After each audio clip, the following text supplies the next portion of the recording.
Imagine you are flying into a busy airport and your navigation quietly starts lying. Not offline, not dead, just wrong. That sounds like sci-fi, until you learn how GPS actually works and how easy it is to mess with.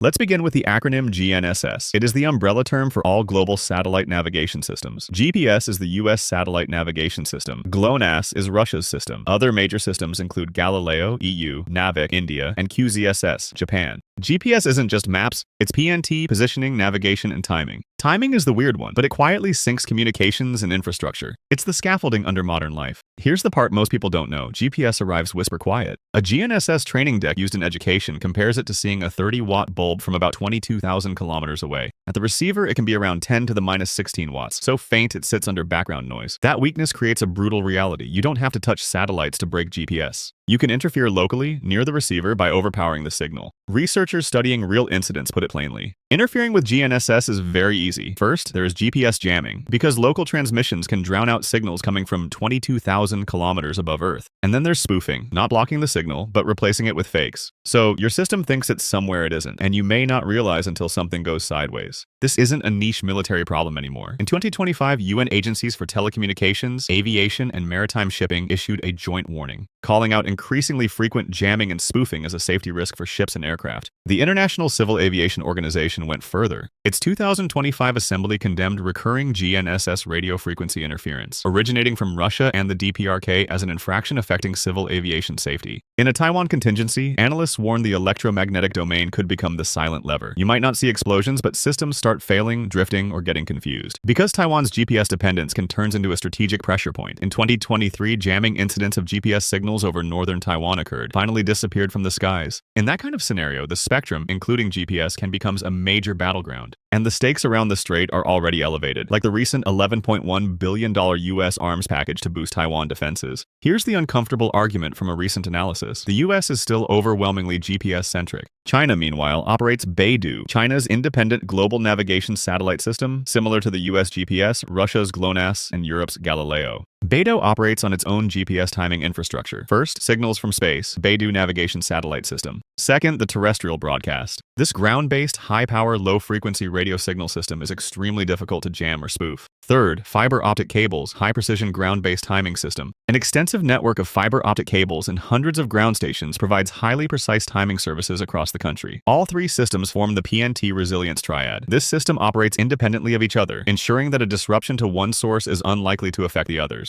Beidou reached full global coverage in 2020, and analysts describe it as a dual-use system, civilian on the surface, strategic underneath. So what can the US do? The strategic remedy isn't abandon GPS. It's to build a system of systems that assumes disruption is normal. Multi-constellation receivers, tougher signals, and terrestrial alternatives that keep working when satellites get weird. One US GPS advisory briefing warns that interference can persist. Sources can be hard to identify, and even small privacy jammers can affect receivers over distance. So resilience includes detection, standards, and sharing interference data fast. So the first sign of trouble isn't an accident. And forces and critical services have to operate through outages. That means relying on inertial navigation and sensor fusion, so you don't freeze the moment GNSS confidence drops. GPS is a superpower, until it becomes a single point of failure.